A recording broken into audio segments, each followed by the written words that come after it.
It's Thursday, June 27th, and you're listening to the Beer Temple Insiders Roundtable. Remember, this is what we wanted. Remember, this is what we said. To never be heard or seen from again. Remember, this is what we wanted. Remember, this is what we said. To never be heard or seen from again.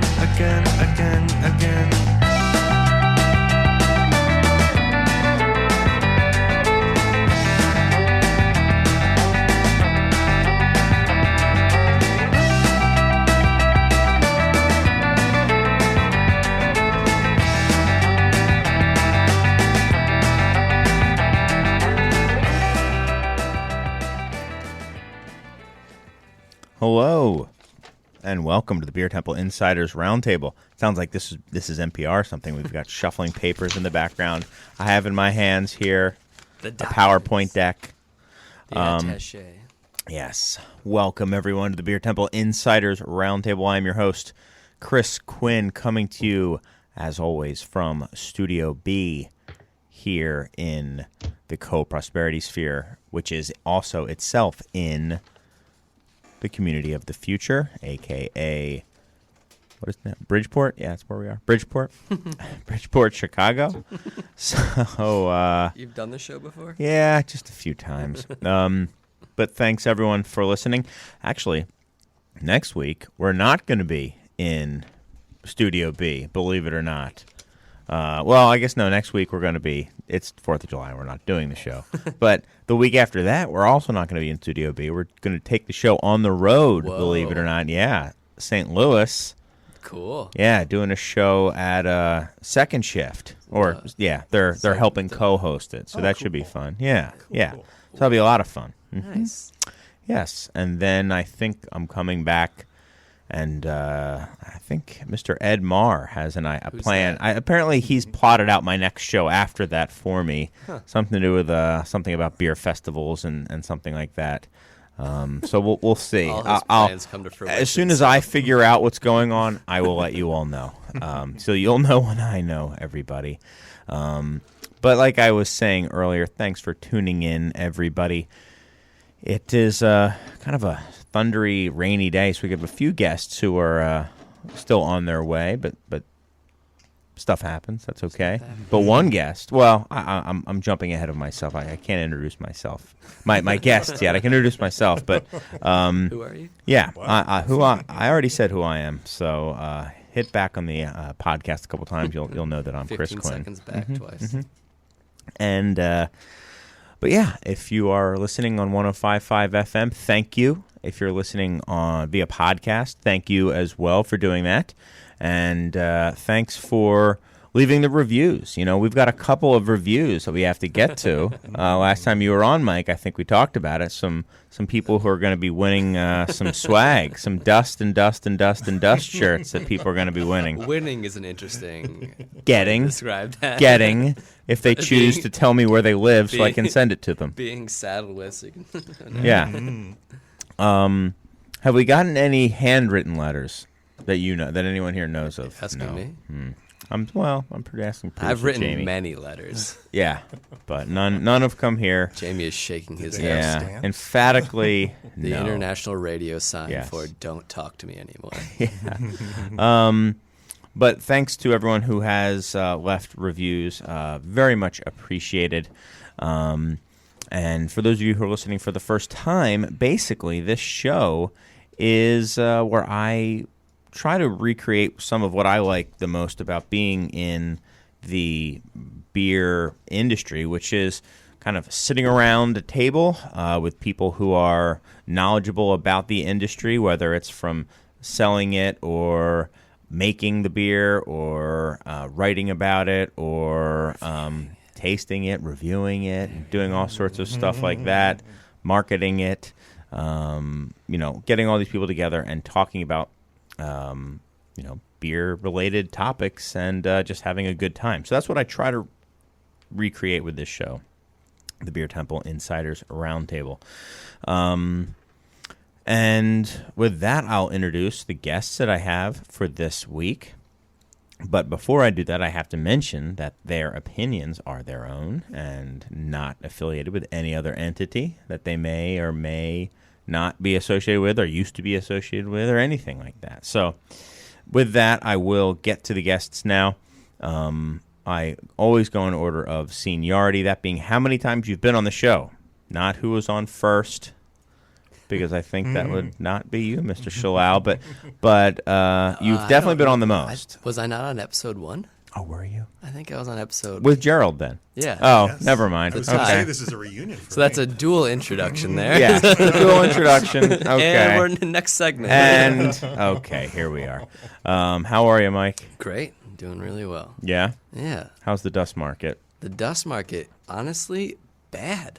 Ugh. I had a dust at Maria's just before coming down here. Of course. Did you that you brought with you or that you purchased there? Or It was 17 years old. okay, so it was good. So I tasted it versus a dust they had on tap, and the dust they had on tap was not very good. Uh-oh. Yeah. I typically never break character, and I'm not breaking character now, but I'm ashamed to say that dust is not up to snuff. Oh, no. It's Saison season. Oh. No, but really, that dust was bad. Was it? Yeah, it wasn't very good. That's- It didn't taste old, but it was just bitter. Not and bright. It tasted like it was from 2003. Yikes. Not that it was like brewed in 2003, but like the recipe was formulated in 2003. There's like That's more interesting. caramel malts than I thought there was going to be in there. I've had a couple really good beers from Three Floyds lately, so I've been kind of... I've heard they've been killing the lager game recently. I've been killing the lager game. We got a new sample. We're getting a keg of it in of, oh man, Sample their of a names. keg. Well, a sample in one of those 500 ml bottles they do. 500 ml bottles are great. It's like I would say a hazy meets a West Coast. So it's like a little hazy, What but still every kind of brewery is bitter. calling. They're like, we don't make hazy IPAs, but this is our version of it. Right. No. This is not what they're calling it. This is what I'm trying to describe it as.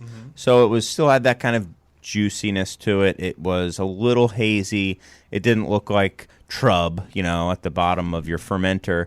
And it had bitterness to it as well, and a little bit of a malt backbone, just a bit. But it had that really juicy, sometimes it used to be before hazies were a thing. What a lot of what half acre beers would be sometimes, just like really tropical, and it was excellent. I wish I knew what the beer was called. But anyway, yeah, I've had a couple of their beers that I've liked recently, so that's a shame. I drank today 46 seltzers that I stored in a zombie dust box. If that means anything. So Yeah, but what's up with you other than dust, Mike? Since the last time I was on 2 Yeah. days ago. Yes. Actually, we brewed our first batch of beer. We brewed it twice because the first time Who's we? Was Brewing, me and my Yeah. partner Dylan. The first time we brewed it, it was the first time we used the system. So we're using a psychobrew system that Mars hasn't used in years. And then we're hooking up to their heat exchanger, their glycol heat exchanger. Mm-hmm. And, so there's a whole manifold underneath their real brew house. And I left one valve open, so the entire batch got diluted and went into their whirlpool the first time we brewed it. Yeah, I made the mistake of being like, we're hitting every gravity and pH. This is going so well. I was there, right? I said it out loud. Yeah, the day you were there, I said it out loud like 3 or 4 times, and I was like, shut up. And then, so we had to dump that one. But we were able to rebrew it the next day, and it's done fermenting, and it's been cold conditioning for about a week and a half, and we're going to package it next week. Bottle conditioning, so it's going to take a couple weeks for it to be done. But it's tasting great. I had a couple of them out of the tank today. When do you think it'll be ready for prime time? Hopefully, like 2 weeks, 3 weeks. Yeah, some people were asking at the shop yesterday. Literally, someone who works at the shop came up to me and asked because they've been getting asked So, Yeah. and we had no idea because we didn't know if this They're first. asking themselves how many people could possibly know about this. I don't know. Well, people do listen to the show, and Both of my parents. Are asking yeah. themselves. So yeah, your parents called several times and in different voices, but we could tell from the caller ID that it was always the same person. Yeah. But it was very adorable. But we didn't know what to say because who knows? I mean, with saison, it could be a barrel fermented saison, or who knows? So right now everything's stainless. But what we are doing is, so the first beer we're brewing is going to be the base for when we have the capability of longer oak fermentation or secondary fermentation in oak. And we will be dosing half of the batch with Brettanomyces in the bottle. Okay. So they will start pretty much the same, and then one will evolve with Brettanomyces and one will not. So it's kind of a fun game of like, how are these changing and how is the space different over time? And then it's kind of a projection. And they stay separate, or do they get blended? These will be separate. So it's the same beer. Halfway through the packaging run, we will dose it with Brettanomyces and then continue the bottle conditioning run. And they'll have different colored labels with the same artwork. You know what you should do? Do you remember make hazy IPAs? Jerald, you might remember this. There was some sort of like spirit or liqueur that had a very like wobbly bottle that was like two bottles in one that kind of fit together. Yeah. You should do that. Sell it as a wobbly 2-pack. Yeah, I think those hold pressure really well. Was. Yeah. Was yin yang. But that's the idea with a bunch of the first releases is to have a batch that is just normally bottle conditioned and then a batch that is dosed with Brettanomyces that will evolve and change in a different way over time. Very cool. To kind of get people that hold on to them can get a projection of what our beers will taste like in a year or two. So. Cool. Yeah. Do you have a name for the first one? Will be. Will be. Will be. Oh boy, Yeah. I can see where this is going to go. This is very Never was. Yeah. Yeah. And then how long until you start naming your beers impossible to remember French terms or phrases? One more batch.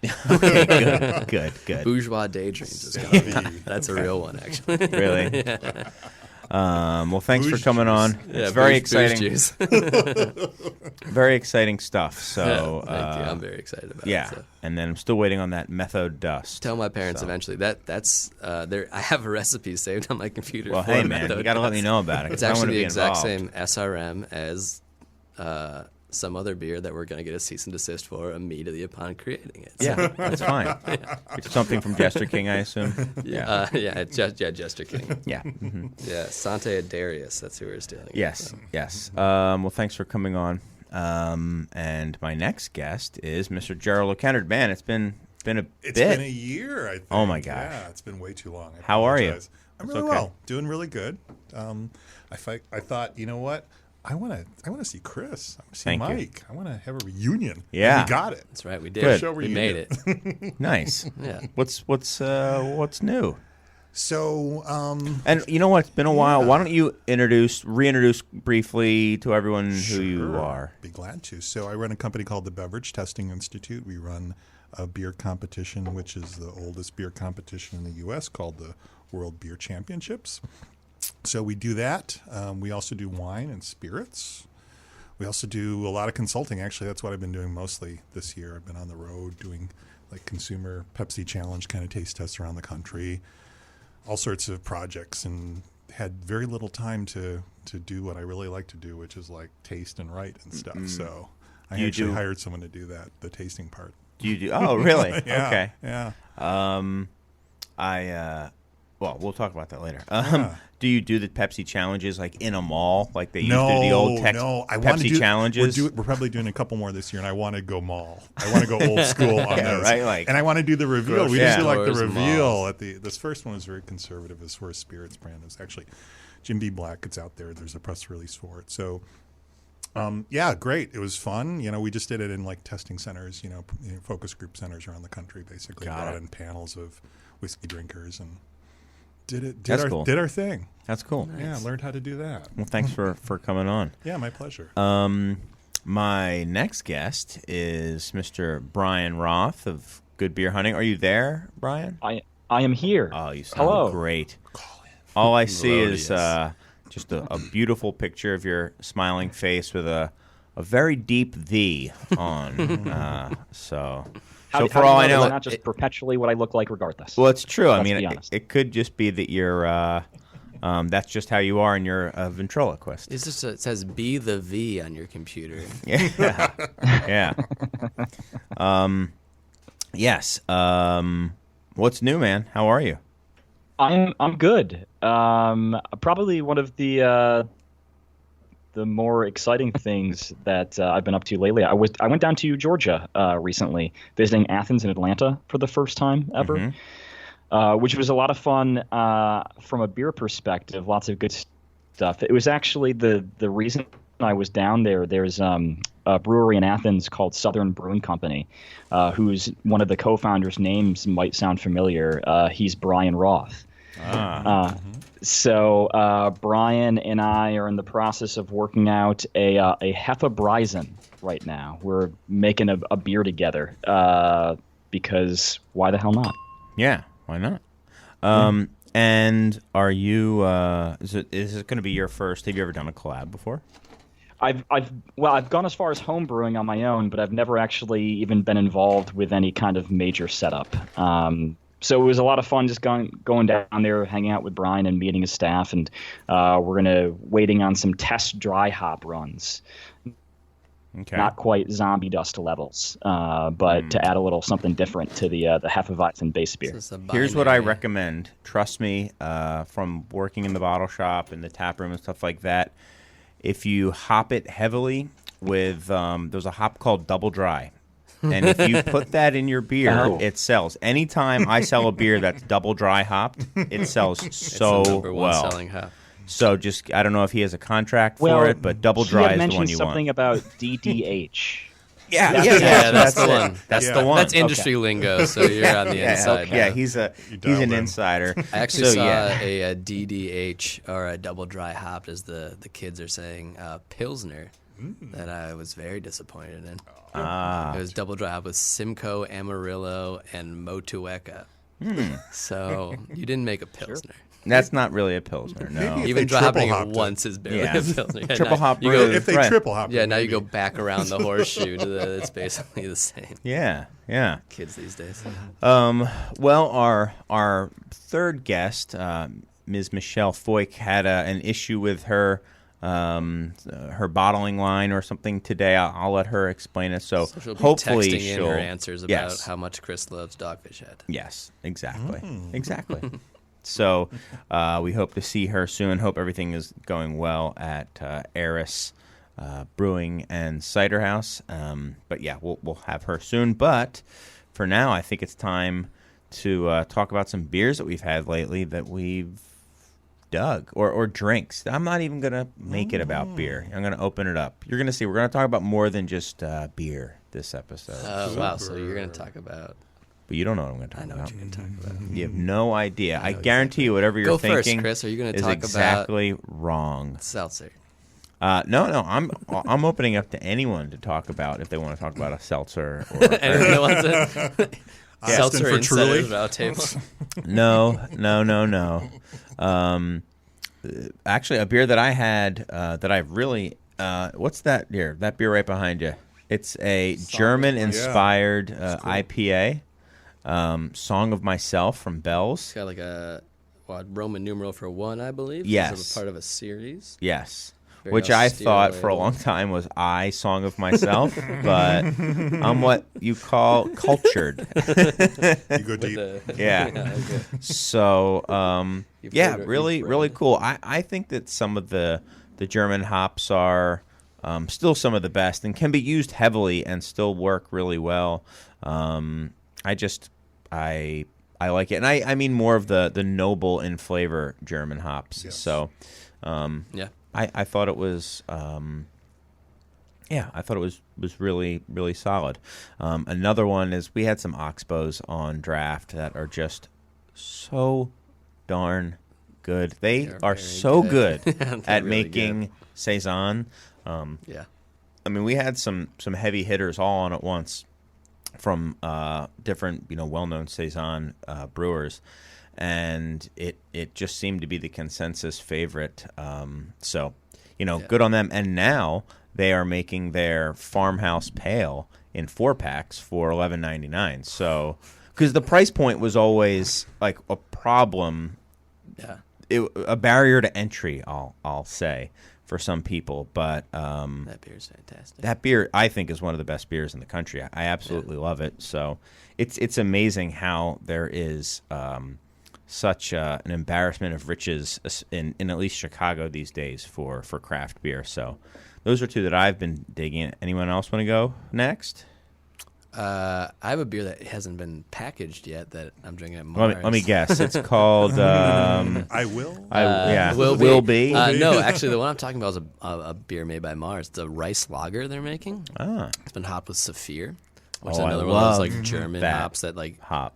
Pivo. It ones that really does bridge the gap between what people expect from American hops and still retain its noble character. Mm-hmm. Yep. Some like lemon peel stuff going on. I get a lot of like almost like perfume qualities. Like to very it. floral, like really like floral and like jasmine kind of stuff. Yeah, not like bad perfume. Sometimes you can get it and it has like high alcohols in it, and it's like, ugh, it smells like bad perfume. But I mean like good part of perfume. I read a biography of Coco Chanel recently. It was more about Chanel No. 5 and how they created that aroma and like that. So you read a book about Chanel No. 5? Yeah.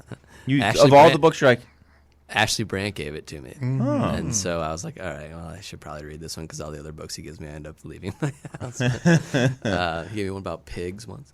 But yeah, no, so I got really into like floral aromatics, at least the idea of them. Like I'd never actually smelled Chanel No. 5 when I was reading the book. Okay. But yeah, like Saphir has some of those really good floral, like what we would just like spicy ends up sometimes actually being floral. I was doing air quotes, but it also has some of that like kind of tangerine peel and lemon peel. But that is in a rice lager that Mars currently has in tanks that is lagering. That is just very delicious. cool. And do you know what it's called? I have no idea. I don't Okay, so we're you gotta come to the.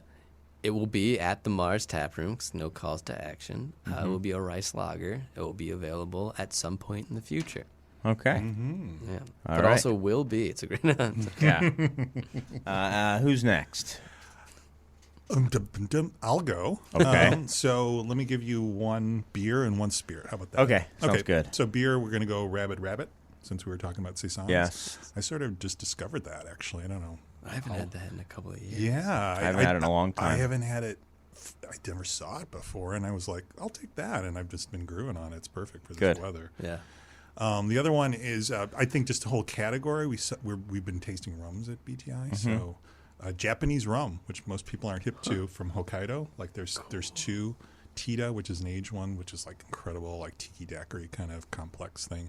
And then there's this other one, Grace Corcor, which is like a agricole Japanese rum. Ooh, it's so funky. Good. But the cool thing is you can tell, like rice, you can tell it has almost like sake rice kind of character. I don't know if it's from the yeast or what's going on, but you can tell it's Japanese because it has this like sake sochu kind of character, and it's super interesting. What's that called? That's cool. That's Grace Corcor.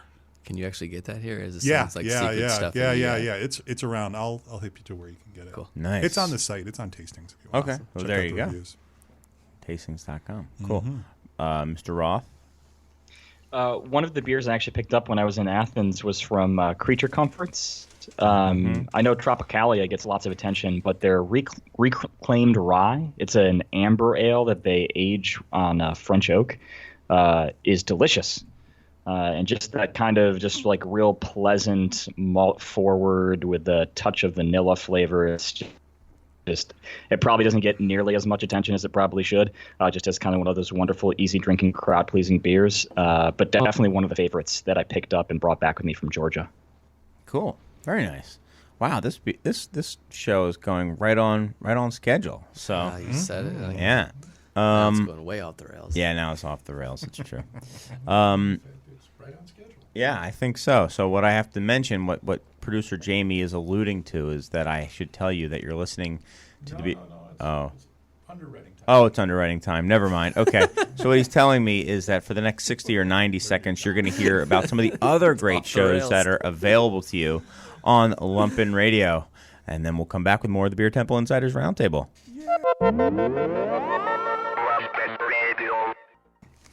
Welcome back to the Beer Temple Insiders Roundtable. And I am your host, Chris Quinn. I'm joined by Bryan Roth and Jerald Kennard and Mike Schallau. And we're sitting there. I think we're going to go a little bit out of order because I know, Bryan, you may have to leave early. So I want to get your take on... we haven't talked about it much on this show. Just kidding. We talked about it quite a bit. Is Seltzer. And I know that you had posted some stuff yesterday. And I just got my hands on some IRI data for the Chicago market. And, you know, Seltzer was absolutely through the roof. I saw some disturbing numbers, disturbing to me anyway, in the beer sector that were... a lot of red there. Basically, everybody, with the exception of maybe 1, 2, or 3 people, was down in craft in Chicago. A lot of them were were double digits, down double digits. Some of them were, you know, in the 20% down year over year, and it was just. Surprising. So I wanted to kind of talk about just how Seltzer has gotten to where it is. How I hear people talking about it, like in the media, non-beer, you know, all the time. I feel like I'm in a little bit of a bubble at my shop because people aren't really asking for it very much at all. Every once in a while. But it's just, I just wanted to get your guys' take on it. And then also, like, see, you know, how should the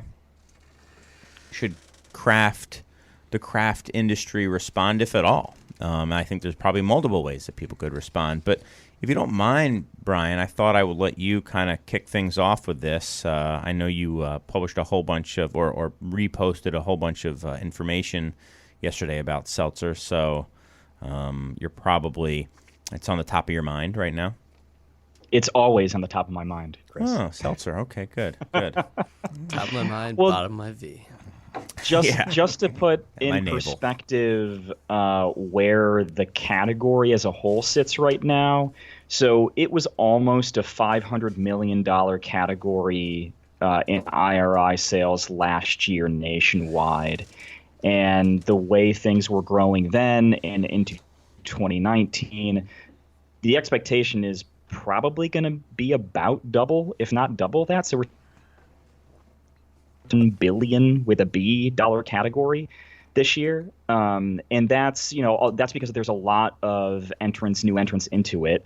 It was just a day or two ago that Two Roads out of Connecticut announced their hard seltzer brand. Especially this time of year, this is when sales pick up. It's Memorial Day to Labor Day, just like beer. Seltzer sees a huge boon. So a lot of new brands entering the market. But just to put that in perspective too, so for I think the IRI data that I had most recently was through the end of May.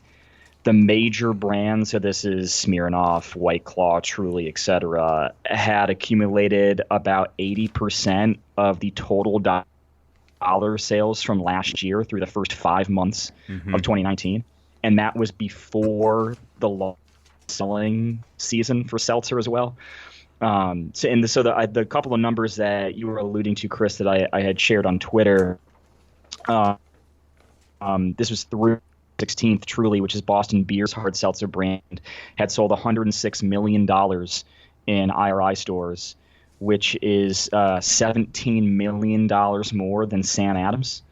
In all of 2018, Truly sold $132 million. White Claw, which is the category leader, sold $167 million through the end of May.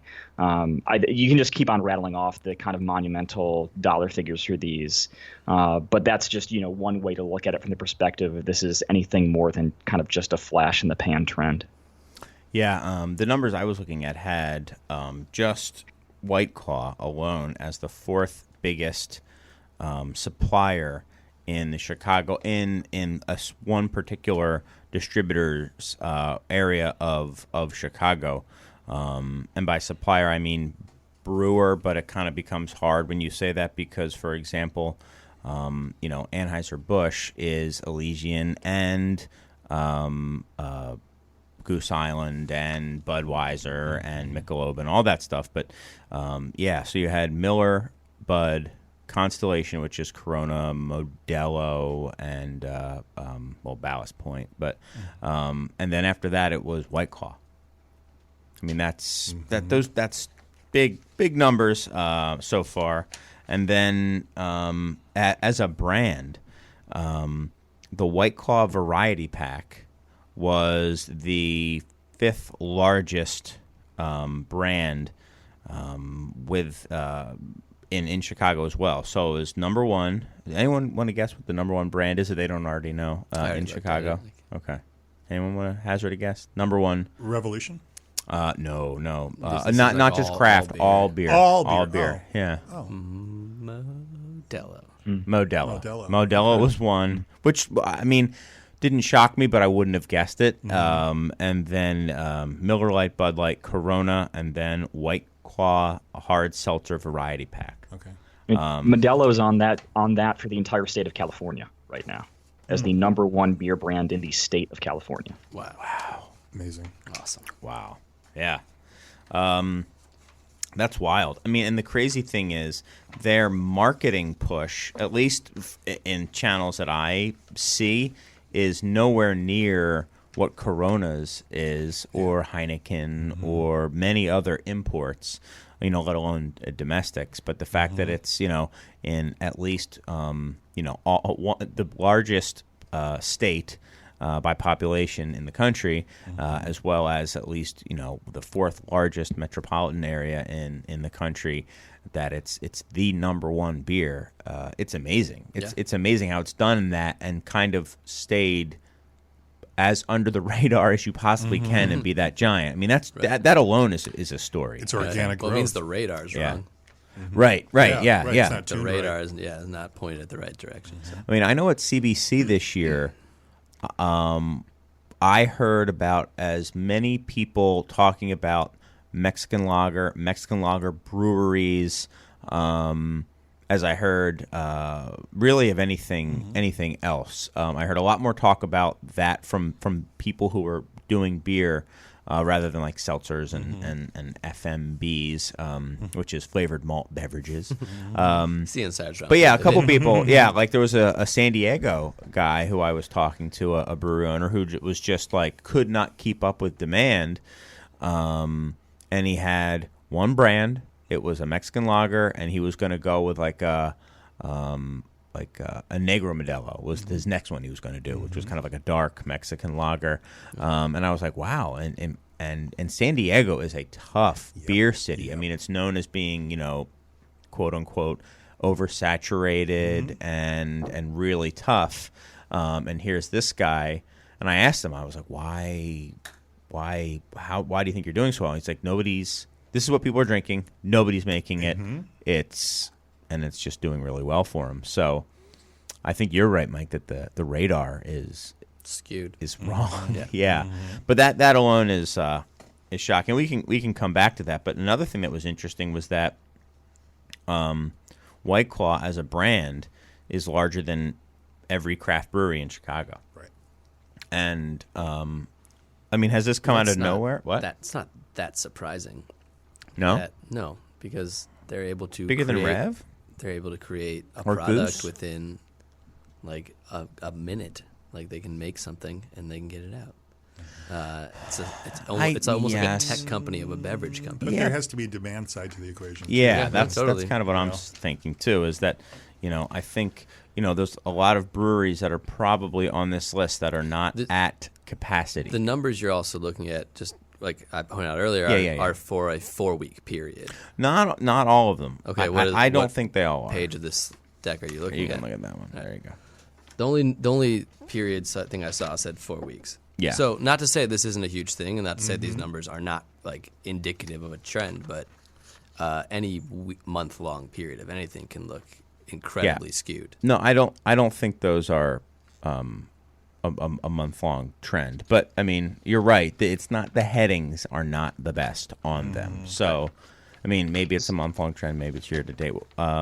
If you want to do a barrel equivalent for White Claw for 2018 in IRI, so this is just working from the case equivalent data and then just transferring it into what would be a keg and then barrels. It did about 429,000 barrels worth of product last year. And now it's looking to double it. It is well on its way. Yes. To being close to so it could hit 1 million barrels. Yeah, so I'll do the math in real time with you. So if you look at through the end of May of this year, White Claw had already accumulated 359,000 barrel equivalents. Okay, coming into summer. Coming into summer, yeah. And if for some larger FMBs too, like Twisted Tea, Boston Beer's hard tea product, that is on a trajectory. It wouldn't be too odd for that to potentially break 1 million barrel equivalents sometime next year. That's just been a rocket ship unto itself. So I think it's easy to find examples where that growth has kind of been nuts compared to what we know of as the largest craft breweries, comparing it to seltzers. But it's coming from all over. Is there a way to figure out where the growth in this, like, because there's only so much, I guess the Pepsi term would be share of stomach or share of throat. They have a share column in there. Is there a way to figure out where the drinkers of hard cider, seltzer are actually coming from? Are they coming from craft beer consumers, or is it more people who are drinking, Bud Light or Miller Lite, like premium lager? Yeah, they're playing the game of this is so low calorie. Well, this is 0 calories. So is it people that were drinking craft beer because of even just like the trendiness of craft beer or the quality of craft beer, and now they're drinking None of them are White 0 Claw? calorie, though, are they? No, of they're not. seltzers? They can't be 0 calories. Right, yeah. Of 0 carbs. 0 which is gram now sugar. Yeah. Is there are there any metrics we can look at to figure out where if there is a transfer from one type of consumer to another? I'm asking you, Bryan, So you seem to be the most informed. There was actually 3x3 Insights, which is a retail data company. They do a weekly online news update of sorts.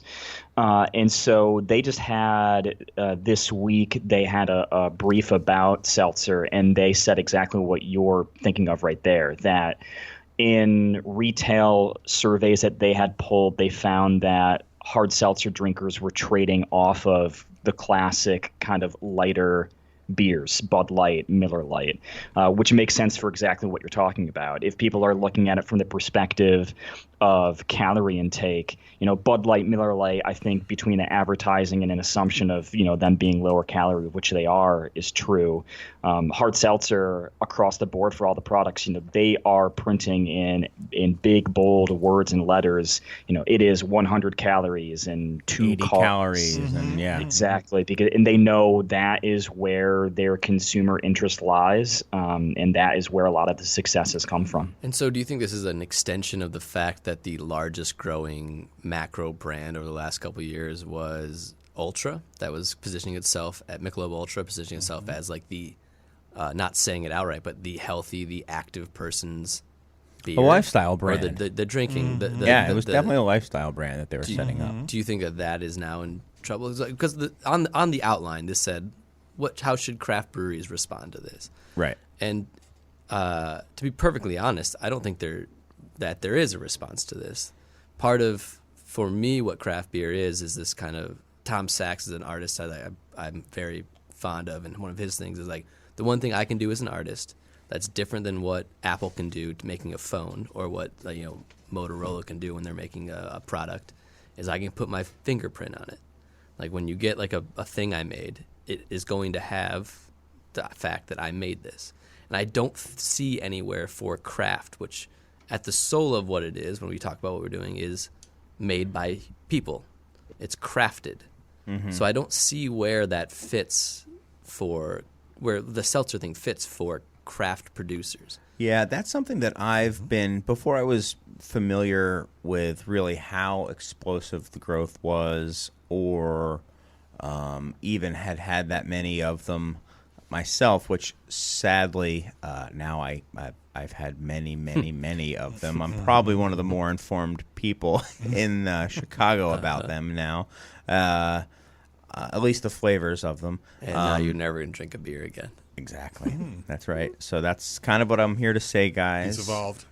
Yeah, I've evolved, and Hard Seltzer's Insiders Roundtable. That's right. That's right. You and cutouts of the White Claw wave. Exactly. But no, I mean, there is a lot to say when you get so many of them together. I've kind of lost my train of thought, but one thing I will say from the how do you respond, I always thought it was odd that the craft breweries were jumping to make it, and it sounds like every time I pay attention, there's another craft brewery that I hear that is making hard seltzer, probably for a variety of reasons. Some of them maybe as a lighter, gluten-free option in their tap room, and they're not going to distribute it. Others maybe to, have a go at it. And I had predicted that the guys who were the biggest were going to be able to make it probably better than most, which, unless you can have some. So here's what I found anyway. So I had 46 different ones, not 46 different producers, but the packaging was, with I think one exception, the same. It was the slim 12-ounce can. Okay. They were I think with the exception of one brand, a white base background to them, and then without exception, pastel colors. Right. Very kind of light and just breezy. Even like the slim can. Mm-hmm. And I don't want to say that it's marketed to women, but it was definitely a more It was marketed towards health conscious people. People that want to look I don't know if are pastels light and pastels aren't health conscious, I guess. Light maybe. Well, the light, the delicate, the breathiness of it. I mean, they seemed. I don't want to get myself in trouble. It seemed feminine, just the layout, the branding of it overall. Sure.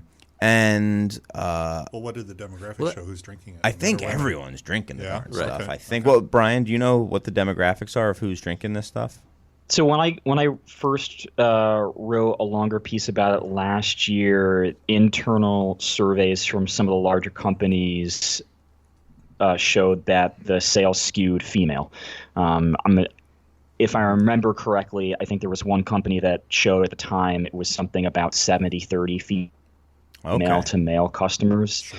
But I would say anecdotally over the course of the last year, I have certainly seen that change. I don't have any hard and fast numbers, but I can absolutely say that I've seen more guys drinking it in more locations, especially right now. I'm in North Carolina, where the summers can start early, last long, can get a little brutal. I've already seen guys drinking it at bars, poolside, 100%, starting probably about 3 weeks ago as well. So my guess would be it still skews toward female shoppers, but that number is probably not going to be as drastic as it was maybe a year or two ago. I mean, light beers were originally supposed to be beers for women, and that just wasn't the case. Yep. Like people want things that are drinkable, and they can just sit on them and have a few of them and not get too drunk. What I kind of found from this, from having so many of them just today, was kind of what you were saying, Mike, is that it doesn't seem to me like this is something that can easily be crafted. The more crafty ones, we're trying to craft more complex flavors, maybe more advanced ingredients. Maybe when I say more advanced, I mean like juniper and rosemary. Sure. I don't mean like highly complex, Sure. but more than just like a single fruit or a berry mix or something like that. And some of them were good, but I don't know if they were as approachable. And I think that's maybe the key to this. And I certainly think that overall, as a whole, White Claw was probably the best in that it was the least offensive. Because I think really what we found is that you're really looking for one that isn't terrible. Because there were some that to me and to other people were, I didn't want to literally take another sip of it. But then there's other people who might like some, and I don't usually feel like that with beers. I'm like, ugh, man, I've had enough. But it isn't like, I'm like, that's pretty intense for me. This was like, this flavor is bad and gross. Yeah. In some time, Well, in some of away them. like so many other brands. Yeah. To break that down, is it because Yeah. it's so fake tasting or too sweet, cloying? What was the Yeah, dynamic? fake and cloying. Like there was one that I had that was like a coconut pineapple, and it smelled like suntan lotion, and it was so over the top, saccharine-y sweet that it was just not really palatable. There were others that were super light and were just kind of like water with just a hint of grapefruit in it, and you get like a little touch of saccharin. They all use like stevia or something, I think. In them. Well, it's not fermentable, so Right. So they all have that can bombs. in there, and you know, which does have a flavor which I don't particularly personally enjoy that much. But you know, some of the grapefruit ones, the tangerine ones were fine, but White Claw tended to be the best because it wasn't offensive. It was middle of the road, and it probably occupied the 50% to 25 percentile, that like upper third. It was never the best, but you could pick one up and be like, I don't need this to taste good. What I was telling people around me was, this does not add to my experience, my drinking experience at all, but it's not designed to. I think it's kind of more of an alcohol Delivery inject. vehicle. It's an alcohol delivery No, vehicle, which is what a lot of people want. I think if you look at like what people are actually consuming as far as alcohol, and you were to factor in what people are ordering at bars, at every bar across the country, I think vodka soda Yeah. is probably Still the there. game winner. Like it's going to win Yeah. everything, and this is just packaging that. And that's exactly what we said. There were different brands that seem to be going for different things. Some of them were definitely more soda-like. But White Claw and Truly seemed to be going after the vodka soda market, is what it seemed and to it's me. smart because Smart, yeah. those people like drink a lot of this type of stuff, and Some of those Trulies were brutal. But I also Brutal. think it has almost no overlap with craft beer. The only overlap is that this is a fast-growing category of new thing that people weren't expecting. I think that like craft beer was that several years ago, and that's now what seltzer is. I don't see it. Bryan, let me ask you something. If you think, do you think that maybe some new drinkers are not getting turned on to craft because craft sales are slowing now to a crawl? So with so many new breweries now, there's a lot of craft breweries whose sales numbers are now down year over year because they're taking the same number of dollars and dividing it into smaller and smaller slices. Why do you think that the craft segment isn't growing, but you know the twisted tea and seltzer market are growing, you know, so radically? Well, the one thing when it comes to FMBs, and especially thinking about something like Twisted Tea, which has been around for a long time now, is it's always been growing. And so, you know, I think when seltzers first started to blow up 2 years ago, the initial reaction from a lot of people were saying it in terms of, oh, well, look at what happened to hard sodas. Not Your Father's Root Beer is barely around anymore. But it's a completely different prospect. These are two complete products. both in marketing and in what they're made of, how they're marketed. One's a nostalgia brand that's heavy in calories and a very specific sweet flavor. The other one is the complete opposite, marketing its better for you qualities and a variety of kind of flavor experiences. The interesting thing with craft beer sales and the way that that's tracked is that 80% of beer sales I think it's happening off premise. So this would be non-bars, restaurants areas. So the data that we can pull and understand from places like Nielsen and IRI, while not 100% complete picture, are always really useful because it's the vast majority of shoppers. And the way that things have changed with the direct-to-consumer format and the way that craft breweries have been trying to find ways to open small and essentially stay small, I think is one thing to consider when we worry about overall growth of the craft beer category. Brewers Association defined craft, because the tap room owned premise sales right now about 12%. Growing, I think, over the last couple of years, they've grown between 1% and 2%, added 400,000 barrels last year, and that's 12% of craft beer volume overall. And so that's something to consider because Sam Calagione had this great line in a podcast that he recorded with Brewbound this year, which became very relevant when it was announced that he was selling Dogfish to Boston Beer, where he pointed out that at this moment in time, you either got to get really, really big because you need the help of size and distribution and sales and marketing, or you stay really, really small because you get to play in this space with margins in neighborhoods and cities and community that you don't have to worry about otherwise. So when it comes to craft beer, I think those are the two things to worry about. But in the space of FMBs, like that growth is always like Steel Reserve is consistently one of the best-selling products in the country. And a lot of that is turnover. A lot of that's where they are, price point, and things like that. But I don't think we can either just push that to the side. Mm-hmm. Mm-hmm. Right. But in the context of this show, to have the correlation of this thing saying that White Claw is up and craft beer is down does not mean that White Claw is taking market share from craft beer. Mm-hmm. Would you say that is a bad conclusion? Yeah, I wouldn't agree with that. Yeah, I don't think that White Claw is, stealing any volume from Haze Boys. Right. Exactly. But what if they come out with hazy White Claw? Lacto milkshake. No, oak aged. You can get alcohol. Oh, that oak aged water exists already. Yeah. Yep, there's wood water. Wood water. That's what it's called. Pipeworks been making wood water for a long time. Just haven't been talking about it. Mm-hmm. Pipeworks. Oh, okay, gotcha. They're a brewery that I used to know. Mm-hmm. Mm-hmm. Wood water. So if it's what is the decline of craft attributable to?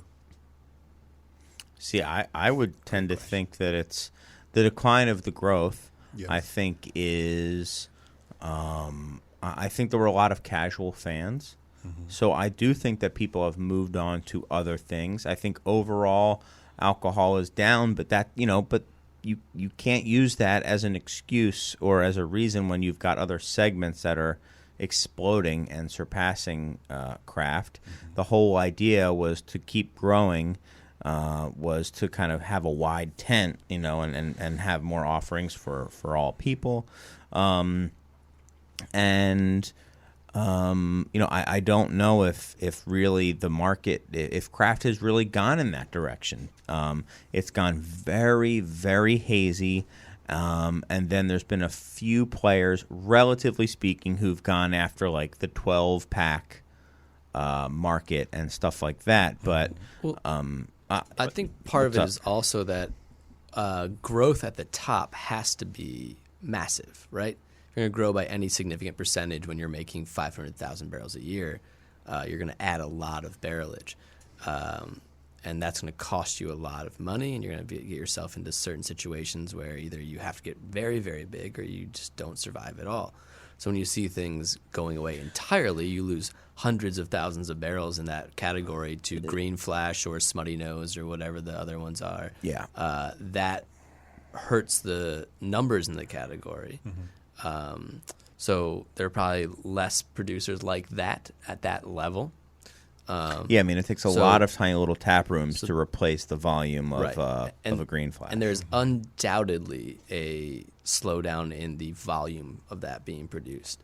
But this show, I think, has also been about the cultural impact of it as well. And I think that is still surprisingly vibrant given the wintry news of volume growth. Well, I think it also depends on what we mean when we say the word craft. Do we mean Brewers Association craft and their membership and the way they define it, or are we talking about the way Nielsen and IRI and average consumers define craft? I'd say Nielsen, IRI define, which does include, the Wicked Weeds, the Goose Islands of the world. And if you include the volume of the corporate multinational owned breweries, and granted circumstances are different because they went from producing on their own systems to having massive capacity available around the country. But if you look at the way things have grown from them, the 20% by 2020 goal that the Brewers Association laid out in 2014 to have 20% volume market share in the U.S., that is probably going to be achievable in 2020 if you add in the non-Brewers Association members that used to be a part of it. And so that growth has been real, and I don't think anybody's shy in saying that you drink Goose Island. There's probably going to be a time when you pick up somebody who's probably a little bit more local or a little bit more different, probably a small and independent member of the Brewers Association. And what started out as an easy drinking something that you picked up from Goose Island because it was a lower cost and easy to find, quickly changes into someone who would be a BA craft, more often than not drinker. And what's up, Mike? Yeah, I just think that's hopefully true. I just think that all those places are kind of insidious in what they're doing. I don't think that transfer is as guaranteed. Easy. Well, I think that's not a blanket statement. Once was. Sure. Yeah. And they're trying to make it more difficult. I mean, they want to control the sets. I've said that I think since probably episode one when we were on was what they want to do is narrow choice. The illusion, the illusion of choice, as they say, where you see all these different brands on there, but you don't realize that it's all from two suppliers or something like that. Yeah. Steven, who's been on the show and is the beer buyer for the tap room at the Beer Temple, was just up in upstate Wisconsin and was at a Walmart up there and said that he used air quotes, he said in the beer aisle, quote unquote, he said he guessed minimum 70, maybe 75% of that aisle was FMB, and most of that Seltzer. And he said of the non-macro, it was in the cooler. He's talking about not on the warm shelf, in the cooler. It was Sierra and Boston beer only. Not even Goose was in there. That was it. And it's no New Glarus?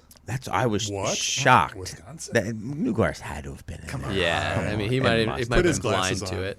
You can't sell hundreds of thousands of barrels only in one state and not be in every Walmart cold cooler. shelf that will get you. It's true. It's true.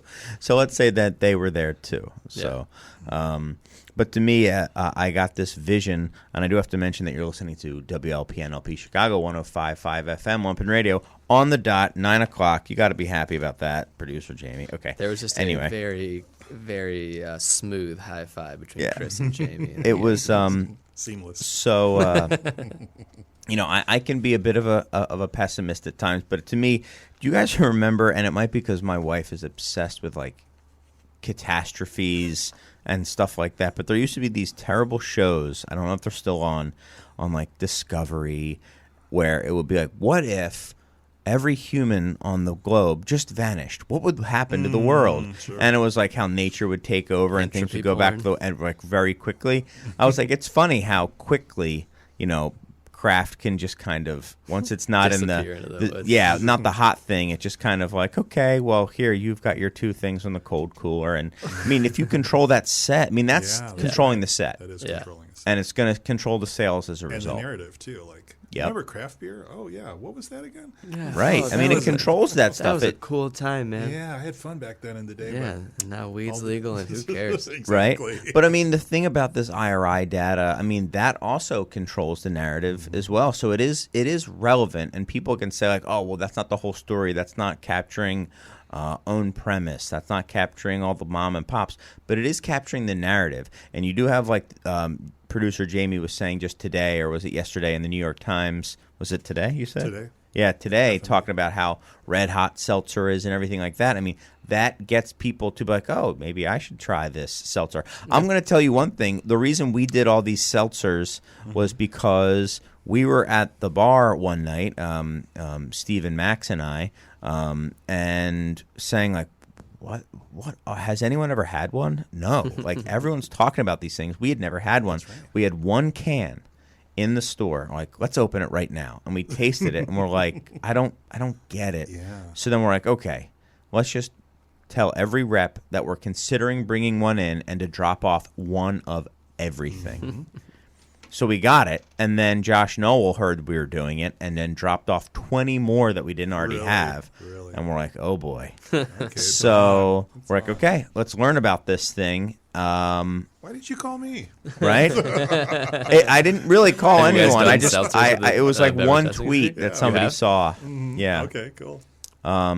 Just wait till you get into the hard kombucha category. Right. Well, most of them That actually. booch. Most of them are. So that's Extra hard. yeah. Yeah. Kombucha is kind of a big. Yeah. Most people talk about like gray areas, which just means that like, oh, no one's checking that part of the law. Yeah. Not that it's like no one knows. Like, so kombucha is like most of those are way more alcohol than you think they are. Yeah. Like how much do you think? 3%? Under Yeah. 5. Under 5, but more than what they are supposed to be for Yeah. sure. Which is like 0.5% yeah, or half something. a percent. Yeah.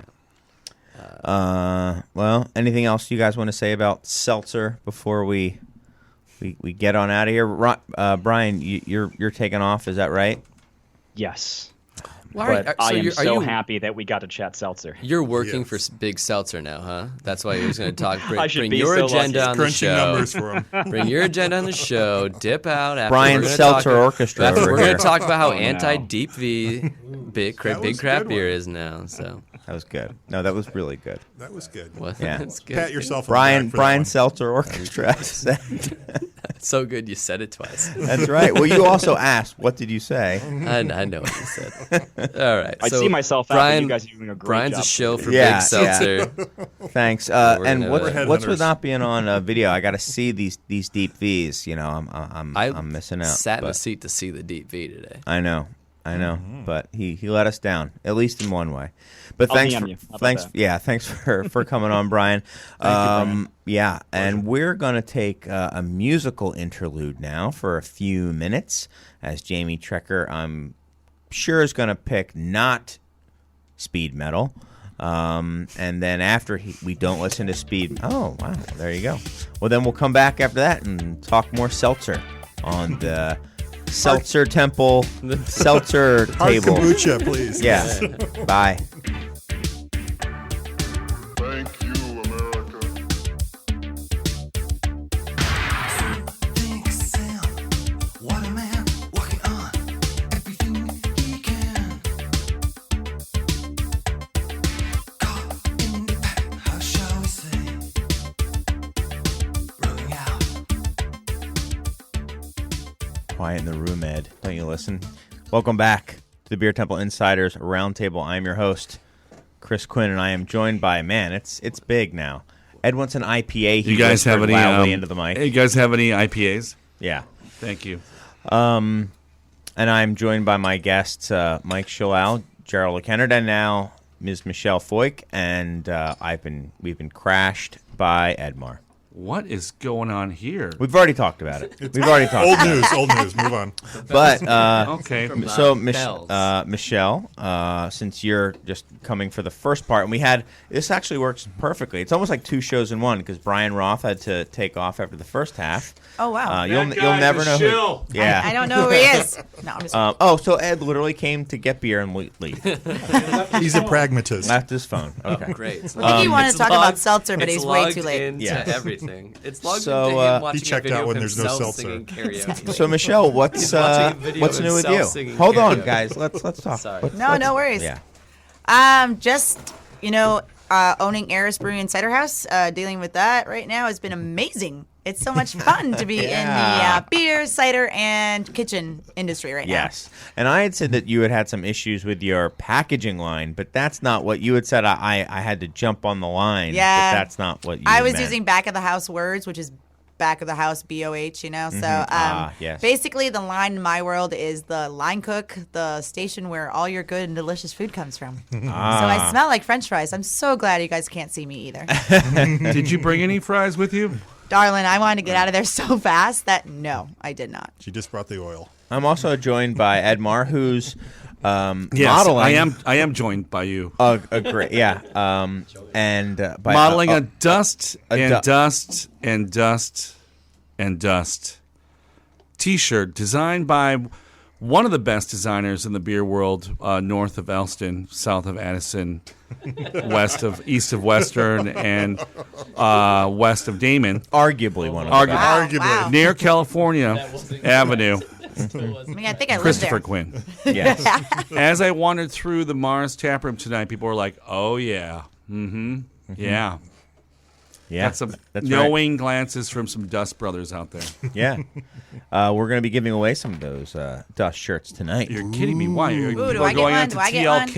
tlk.io/WLPN and chatting with us. No, it was people who left reviews.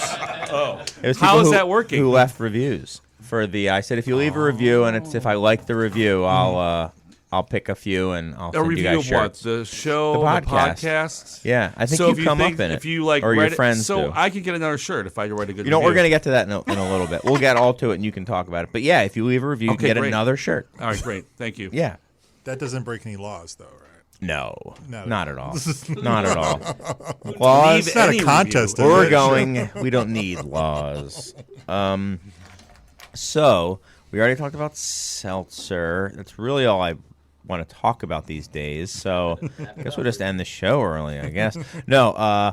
So here's something that might be relevant to everyone here. I think is so everything I read about is how in the really everything retail world and also in the restaurant world, how within a few years, like delivery could be 40 to 50%. I'd heard of restaurant sales could be delivery, and how retail is just going so delivery heavy, and now with just in beer, in addition to that, you also have really, I think, more than delivery now. You also have, this going really small, like Sam Calagione had said in that podcast that Bryan Roth was just referring to, how if you go really small, then you could be, people kind of can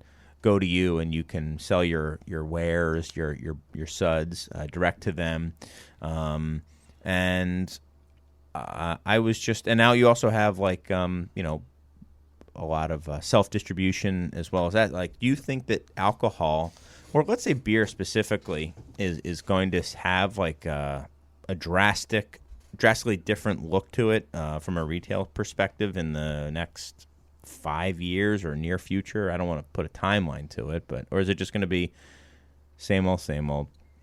What do you think, Ed? You're a visionary, and you always have something to say. So what Sam's talking about has basically been our business model from the start 4 or 5 years ago when we started our brewery. Like we were small. We learned from the big dogs like Pipeworks, right, about how to create a business without any resources in a very sustainable fashion, right? So we grew slowly, and we grew through self-distribution and grew through making our own connections and relationships with our own retailers, right? Obviously, when you're a larger brewery, regional brewery, you don't have those relationships with all your vendors because you're using distributors across multiple markets, multiple states, et cetera, et cetera. So it's funny how Sam, who just was purchased by the Boston Beer Company, has realized that that's what's happening to the majority of the 6,000 or 7,000 other breweries that started since he started as their main primary business model. I would think the majority of all the breweries that are out there today, 7,500, who knows? If they're not self-distributing or just selling on premise, they're they're either really lucky, like the Modern Times of the world, where they're able to expand and have multiple retail outlets, Or they got in early enough. or they got in early enough to dominate the marketplace, to dominate mind share, and have a placement all over the place. But I'm sure you guys talked about this earlier during the great Seltzer awareness campaign of the earlier hour of the show. You see a lot of regional breweries suffering, more so than maybe ever before, because they're being sliced by the little guys like us all over the place. However, at the same time, it is falling back to that kind of like old school, old world format of the neighborhood brewery, tap room, servicing their own very small local areas. And the volume and the quantity of beer and packaged goods that are being sold by these small guys is still so insignificant. I would imagine that one alcoholic seltzer company sells more than 2,000 breweries in America right now, right? Mm-hmm. Yeah. I mean, the quantities we're talking about are so small. It's really insignificant.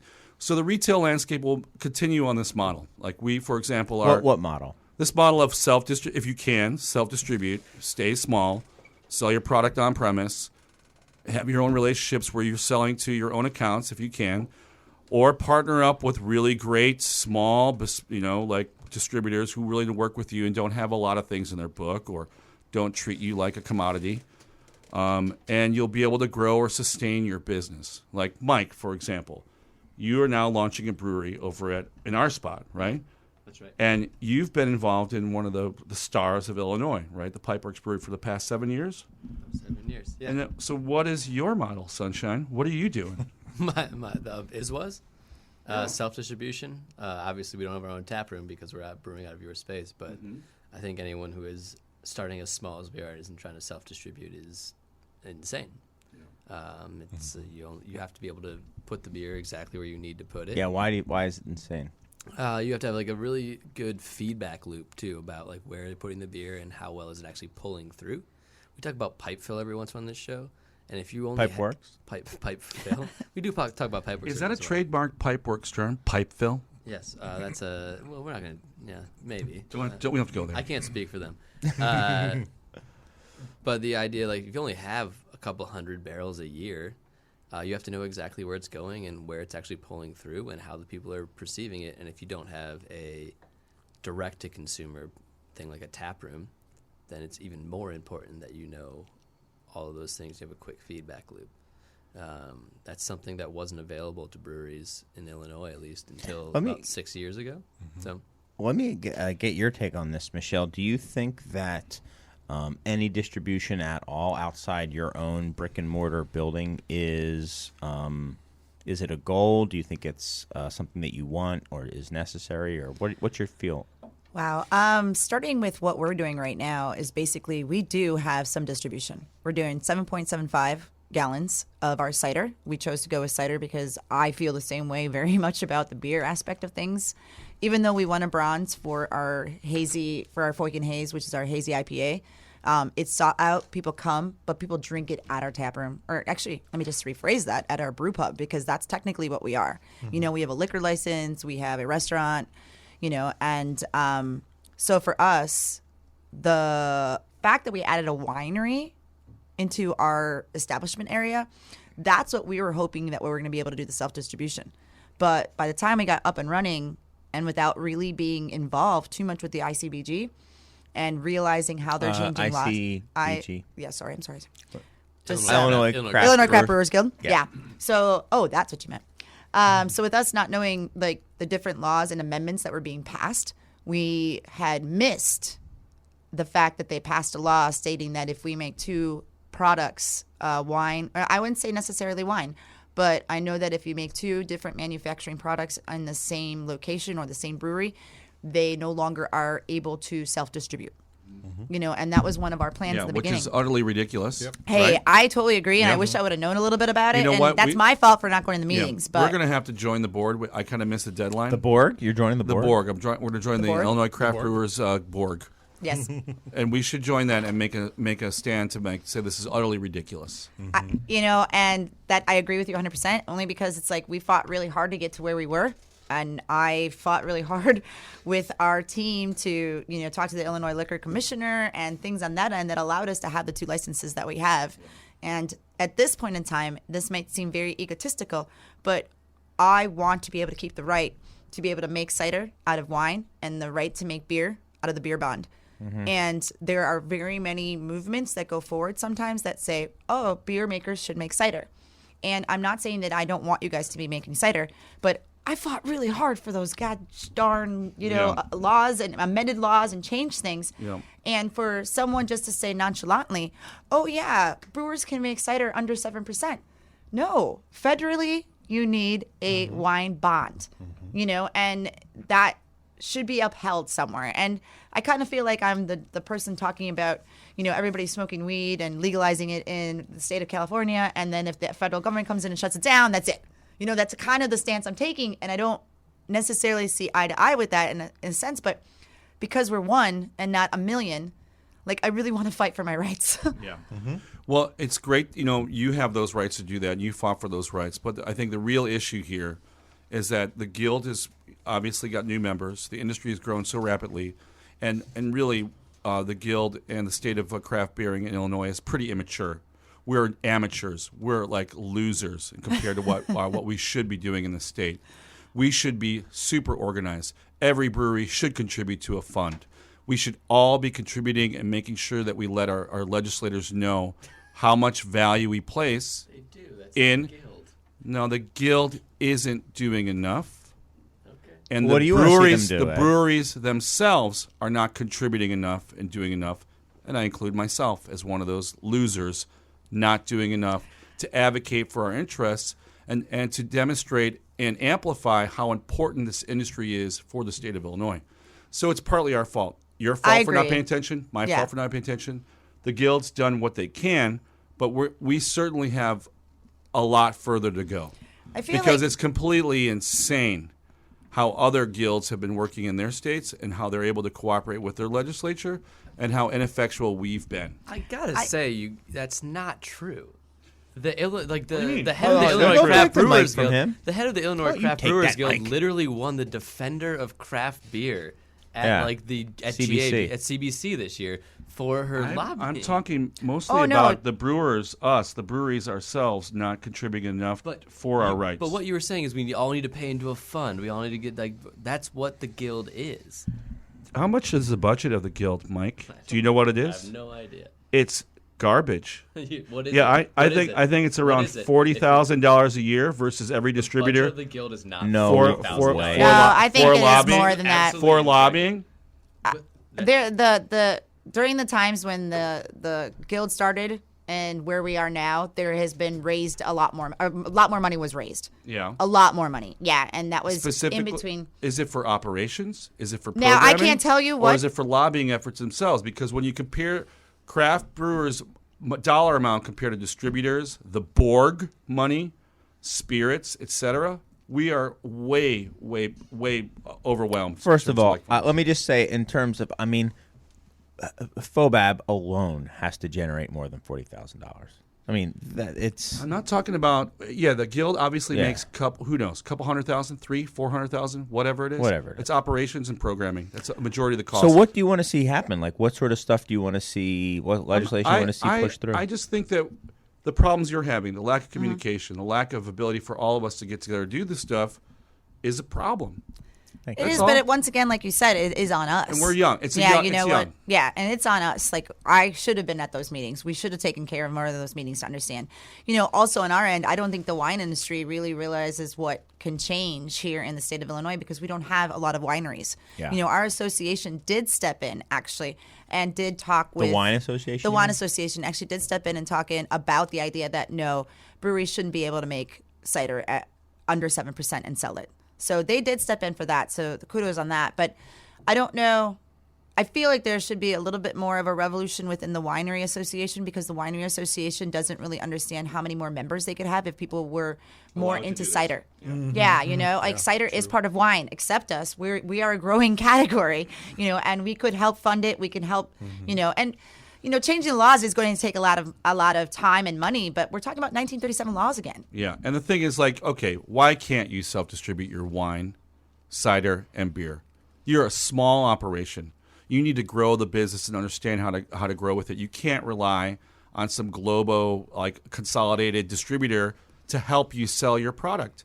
So it's like these laws that are in place actually restrict your ability to do what you were set up to do, which you thought you could do 2 years ago, which turned out that you can't do. So yeah, there's a lot of problems on all fronts. Yeah, and I agree. I don't disagree, but I also know that the wholesaler that I have right now has done a really great job with the amount of liquid I'm able to give them. Like, I'm not a powerhouse. Like, I don't have the ability to give them as much liquid as they want because they would sell a lot of it if they could. And we can't do that right now. We don't have the ability. We don't have the equipment. We don't have the kegs. We have the liquid, but the liquid is also kind of, working in cider, once again, the liquid changes. You can't just buy cider at the end of the year because that's not cider. You have to go into a different form. It's not fresh pressed juice anymore. If you go into concentrate, that's okay, but we haven't done that venture yet. And that's a whole nother topic we could talk about is concentrate, but I'm not going to. No. Well, We're talking about, this is a great discussion but on I'm beer just retail. but look at the man. Sorry. You're a brew pub size facility, Yeah. right? What do you got? 10 barrel? No, 15. 15 barrel. You don't have enough room to keep going several thousand barrels in your facility. You're going to need a new facility if you grow. So you're going to have to invest another $2 billion? Get a new spot? No. That's the difference because I'm not going beer. Okay. So when you talk about 15 barrels, I actually have 5,000 gallons of cider that is produced every time we get I wouldn't say 5. We start out with 3,000 gallons. So we get 3,000 gallons of cider. We ferment that, and then we blend that all away. But I'm just saying, like, you had a business plan, right? You had a Correct. pro forma, right? You didn't meet any of those goals. I mean, some. Come on. I didn't make it that bad. You're spending more money. Your expenses are more than you thought it was. Was I too loud? Your expenses are more than you thought it was, right? You know what your capacity is and where you're going to stop, and where the peak amount of coin you can make, the peak amount of people you can employ, the peak amount of expansion in your current facility, right? You know what it is. I mean, yeah, you know what I it know is. it is. I mean, we're looking for more people. So what if everyone wants this bronze winning a super hazy IPA all over the planet, and you can't produce it? You can contract brew it? Boy. Maybe. Yeah. But the point is, what I'm trying to say is that what are you trying to say, Ed? this relationship that you're hamstrung by your current business model. When you want to grow, if you're not allowed to self-distribute additional liquid to help you grow because you lose all that margin, you're restricted from growing. The law has stopped your growth. Now, can I say something about that? I see where you're going, Ed, but if there's one area that has shown the success of like the boutique distributor idea, it's wine. I mean, there's boutique wine distributors all over the place. There's over 200. You know what? You're right. Hold on, wait, yeah. That's a great point. I'm sorry. No, it's okay. But for example, what if I wanted to make a hard seltzer? What if Mars wants Well, to that's make different. Hard seltzer is not the same bond as a winery bond. Yeah, but the thing is, I can't self-distribute and make hard seltzer at my brewery. I can't purchase liquid from RPI and just start making crazy cocktails and whatever. What if I wanted to do that? But Ed, can't. But Ed, but other than the fact that you can't do something you want to, like, what's the problem? Well, why can the Borg make every single product they want to? Why can't we? I really don't think it's that simple. No, I but- don't think it's that simple. Well- I mean, they have to appease to. I know this is going to sound horrible, Ed, but they have to appease to the distributor also. They have to appease to the liquor control commissioner. There's other people that are political that also have their hands in that, and I don't know how else to explain it except for the fact that like there is a lot of push and pull. Just trying to negotiate something that's going to be helpful for one side or the other. But isn't that what Ed's talking about? To have more push and pull force For the and breweries? Yeah, dollars? our breweries, our industry, the small guys need to push back, and we need to contribute more to the fund for allocating more coin to Danielle and her colleagues or whatever. Can I ask a question, Lobbying Ed? for our industry is one thing. Did you just find out about something that has to you especially fired up, or is this something that you've been passionate for a while about? I just came back from karaoke. Okay. You And- seem amped up about something is why I'm asking. Well, I might be channeling some earlier rage this evening when I learned some bad stuff, and I'm like, whatever your topic Got it is, it. I'm going to be very passionate about. You want to Got talk it. about boxing? You want to talk about blimps? I'll get way into blimps and what I Okay. think is the best blimp out there in the Hovercrafts, marketplace. maybe? Hovercrafts. Hovercrafts are having a moment. major issue now with whether or not we can put hovercrafts on streets. They're hovercrafts. They're waterland vessels. We should be able to drive them on the streets, and they're not letting us. You're saying that for a friend. More though. funding. Yeah. Yeah. But I'm just saying, like, there's a lot of restrictions in place right now from these laws from 1937 that don't make sense because the Borg AB InBev, a.k.a. Miller, whatever. I'm not so sure. They're not on the board. They're not on the board. They're not on the Constellation board. can own several breweries, can make hard cider. Oh, he's saying can the sell Borg. The beer I got Borg. The beer Borg. Got it. They can sell every single category of anything they want. No, that's not true. It is Well- true. AB InBevs, they don't sell any wine or They distillate, do They, they? Yeah. AB Yes, they InBev. do. Do they? They have spirits, yeah. Anyways, the point And they is, have virtue. whatever. The point is, we should be able to do the same thing the Borg does. And it makes it easier for the Borg to absorb us. So, Wait, but just going back to the Endgame. Illinois Guild for a second, we got to give Danielle props for doing what she has done. Please, because, without the board- without Danielle, Yeah. our guild would be garbage. Okay. all right, let's Yeah. move on. I mean, Thank you. literally As long as we move on nobody to that, listening to this cares anymore. No offense. Full but circle. Inside I think I baseball. said- I think I said something Very wrong. inside baseball. I think I said something wrong. No, I think you're do? fine. I want all the good Illinois Write a brewers. check. I want Illinois brewers to amplify the skill set of Danielle and her team, and to give her more resources, more money, and be out there and do exactly what she wants them to do in order to court these legislators out there. We need to work as a team with the guild to change these laws so that you can fulfill your business model that you planned. I think And- the board of directors, there's some spots opening up, Ed. Something There you is could do. nominations going on right now. I think I missed this year, but you know what, Chris? I'll take that challenge. That stopped you Write-in before. candidate. I'm not sure if you have missed this year. No, you I feel like if haven't. you just show up Yeah, to you the haven't. meeting- You haven't. Write-in Yeah. candidate. Yeah, I'm Ed, running. You're running. I'm running, and All I want right. everyone There you out there go. to know that I have Can't to look promote, at my that. can't promote. platform Nominations is about coming soon. Look at the wall. Can't about promote. advocacy, amplification of our ideas, and about being social responsible members of this community in the great state of Illinois, the land of Lincoln. That was not a political speech. Yes, that was the land of Lincoln. No call to action. Yes. So do you think then? that's how I feel So about new what does this distribution models. now? But now that we're having the very big, let's go with this. The very Hey, big. can I have you can I done? just Yeah, chime please- in? please do. No one answer your question. By the way, for the last hour. No, I know. I'm trying to change the question to Okay. get somebody to bite. Yeah, so you were talking about how people want to get their alcohol, basically, like how they want Yeah. to deliver it to them. What's the future? No, 5 years from now. It is people want to order alcohol on their phone. I'm intimately talking to people who Yeah. want to transform the industry that way and use our data to help that. Not a plug, but it's happening and it will happen. In what direction do you think? Yeah, alcohol delivery, technology, mechanisms, Yeah. legalities. That's Aren't the they future. allowed to do it now? Grubhub's Yeah. doing it right now. Yeah, I was just going to say, Yeah, I thought I I have saw Grubhub doing it I now. have a friend who is the alcohol buyer for a company that views themselves as a startup company. They're like a startup tech company. They have brick and mortar stores, and they sell other things than alcohol. But their main business is delivering alcohol and like sandwiches to Right. people. Yeah. And like they are trying Perfect to expand combo. nationwide. Yeah, alcohol and sandwiches is like the two things you need. You'll never get them out of the house. Yeah, right. Well, that's the scarier part, but that's a different story. In Right. general. You know what the In new your VR. the new business model is going to be?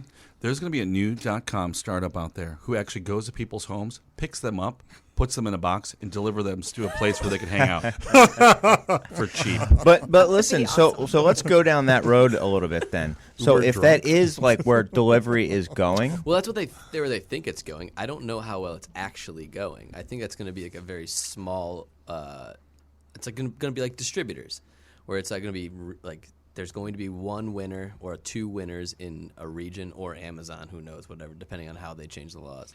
I don't think it's going to be that there's like a bunch of different distributors bringing stuff to your house. I think it's going to be And one how do you service. think the Or two sale- services. Look, it's how do you think the conversion of a boutique product then happens? Is it just the same way someone buys wine or something like that online, where they just read the reviews, they read the write-ups, and they just guess? Because I think the customer experience is not as good in some ways online. In other ways, it's so easy. You click a button, it shows up at your front door. You don't have to do anything. That's way better. But you don't have the same experience of talking to someone about the product that you get in person like you would at a bar or a store or something like that. How do you think someone who's doing something as like out there as was, where, I mean, how does that translate to a beer and a sandwich delivery service? Very difficult to forecast. It might be one of the, it gets in that weird area of the long tail. I mean, like a lot of the small breweries you talk about are in the long tail of like beer production or crafted things, and that works on like a national level on a distribution platform like Amazon. But I don't know how well it works on a place that can only really handle the traffic of. I mean, I think that's the problem, that needs to be solved. Unless I don't the mean model to, is that they come to your brewery, they pick up one bottle of it, and then they go. Like, but why would someone want you to get that one bottle, though? What? That is the kind of Grubhub play, right? Okay, but how quickly are you going to be able to update your Amazon inventory for what they can come and get from you? Like, that's like outside of what most craft breweries typically deal with, or what most small distributors are capable of dealing with. And I thought we were talking about the regionals maybe regain their volume by doing that. Well, Sure, what they're if saying the is model is that there's is a person that comes, picks something up, and brings it to someone else, TaskRabbit style, which I think is what this is talking about, right? Why it would go to the producer in a local area if you're talking about was or something like that. You go right to the bring producer. it right to the door. So the retailer would be the producer. Right. The supplier is also the retailer in that sense. Right. And then you just have a delivery vehicle. But, so they're just going right to everybody, and they're skipping two tiers, essentially. But the idea of an online all distribution and retail distribution service of physical goods was that there was the capability of having inventory that would fit the long tail. And if the inventory is held by someone else and the inventory systems aren't that accurate, then for places like what I'm doing or small producers, it's not going to be as easily accessible as it is for someone who can have refillable anti-hero or whatever. That's what I was just wondering about that, because like we're only doing howlers, right? That's all we have is howlers. So if someone that's orders a howler, actually even easier. So like, say they can come and like then you fill the howler. Exactly. And as long as you have that beer, that's it. But if I'm making 500 milliliter bottles and I only have 5 barrels of beer and I'm on whatever the distribution service is, they show up and I'm like, wouldn't you just allocate it to them and let them know that that's what you have? Yeah, but then you're relying on them definitely selling all of that. Yeah, because I can sell it. I can probably sell a couple cases to Chris. I can sell some cases to Binny's, and I know that I've made that sale. Am I going to hold like 5 cases? They're going to have to trust. They're going to skip the small guys, Chris. That's basically what's going to happen. They're just going to skip the small guys. Yeah. Because there's no way you can fulfill those allocation. Unless the small guys demand it. What would be ideal is that unless there's like a small guys who want to do it sign up for a service. Unless the small guys play the game of the big supplier. One at a time, guys. The big distributor. I'm sorry. It's him. Like what you were capable of doing, like so with digital goods, like you could put anything up as an ebook and it's available infinitely. We don't have infinite products.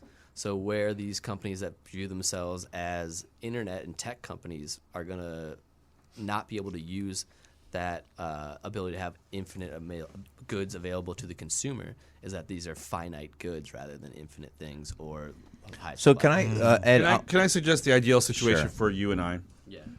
We're allowed to self-distribute, right? And we're allowed to sell online, and we're able to hire a service or partner with Grubhub or whoever.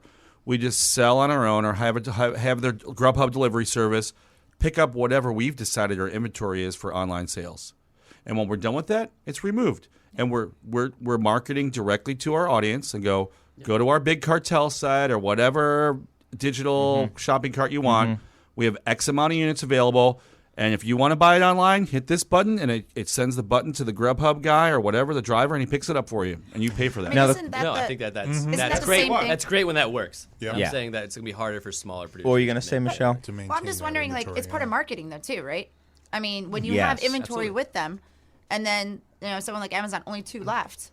I mean, it starts. Or I don't know if that's Amazon or not, but I believe that that's a selling point. If people want that, they're going to go after it. Definitely, I agree with that point. I think the distance is between that being true and that being your true inventory. We've only sold a very small amount of goods online at Pipeworks, and we've done very good at our inventory system, but somehow it's always wrong. Chris, you've dealt in online retail all the time. How often is your actual inventory the same? This is probably not a point that's that important for the largest scope of this. No, but it's not. I just want to make it. Our old system on our old POS was like dead on. It was awesome. Yeah. But new POS. Still new awesome. POS, we're still trying to have it get built out. But anyway, my question is now, do you think that, to me, the problem may arise where these delivery services, it's gonna be like a distributor where someone thinks alcohol delivery or sandwich delivery or alcohol and sandwich delivery or whatever it is, and they go to this place, right?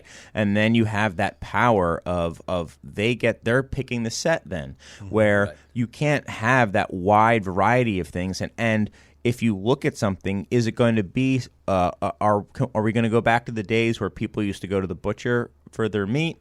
They used to go to the fruit stand. They used to go to get their fish here. They used to get their bread here. Are they going to do that Are they going to go to 5 different sites to get their 5 different pieces alcohols? No, they're going to go to one place, and then you have that set. So how do the little guys get the consumers to know and actually buy them when that's not the channel for buying alcohol anymore? I mean, that's the thing. That's the problem that I'm trying to grasp, where when everyone's pulling in, like you're saying, Ed, where you're pulling in, I can sell directly. I can have Grubhub come to me. I can have do this and do everything. What if Grubhub now becomes really powerful and doesn't want to carry your stuff anymore?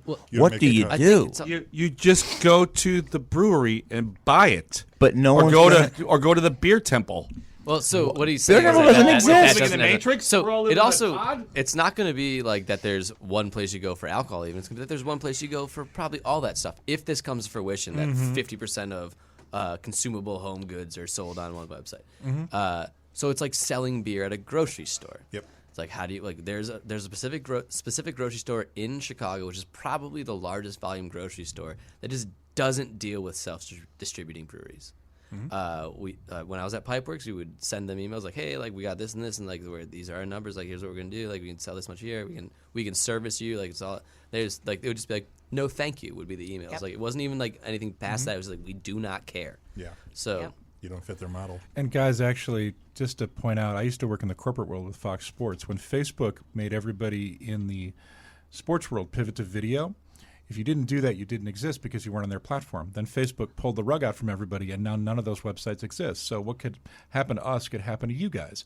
If you don't get distributed by a Grubhub, and then Grubhub says, well, tough, we're not hitting our numbers. Then for this everybody disappears, and that actually happened in the digital world where I came from before I was at Lumpen Radio. It's a very real thing. So you guys actually are very smart to be worried about that and worried about the disruption of the tech world. And sometimes the 3-tier network and this community can be a good thing because it kind of gets you guys out there and gets people going to places. I don't know. I just worry that you put so much power. I think you're saying, well, I have the power because people are coming right to me, but you're still using these other avenues, and they're the ones who really have the power. Like Amazon now, if you're a certain type of wear and you're not on Amazon, you can only get so big. Yeah. I mean, and you can't have a mom and pop manufacturer of a consumer good. Like they just don't really exist anymore. And I don't want that to be the case for local beer either, where, they've shown time and again that convenience trumps a lot of stuff, and it's just human nature. It's human nature, and it's going to be like, well, I can't get Iswas, but I can get something, and it's just going to be fine for this time. And then, you know what, I'll get to Iswas eventually. You know what, man, I still haven't gotten to Iswas. Well, I can't get it anywhere else but going there. All should come to the place because that as doesn't Ed exist. said, you have to go to where it's made in order to get it. And I don't ever find myself on the south side. And, I was there the other day, but I didn't get there. And no one ever goes to That's why we're opening Mars. a place on the north side. Right. But the thing is, though, man, look at all the We got traders. to talk about all this Look stuff. at all the traders and mules out there that are giving people what they want. They can't find Iswas. They're going to get it online. They're going to trade it. Someone's going to mule it. They're going to trade for the beer. You were talking about a sliver of a sliver now, man. Yeah, but The traders of craft beer. We're talking about a sliver of a craft beer industry. We're not talking about a Bell's. We're not talking about a half-acre size brewery. We're talking about Mike's New Brewery, which is starting now from the ground up. And we're talking about places like us. I have to wrap this up because Right? I mean, there are come certain on. people who've spent the time to try to win a Dust and Dust right now. shirt. They're doing it right now? Yeah. Okay, let's go. Let's switch. Let's shut this down, Chris. Let's go forward to the real news. I apologize for ending this conversation. It was spirited. I appreciate you guys. You know, I don't care Yeah. what they say I about just me, so Chris. much You're all more right. going on in that conversation too, though.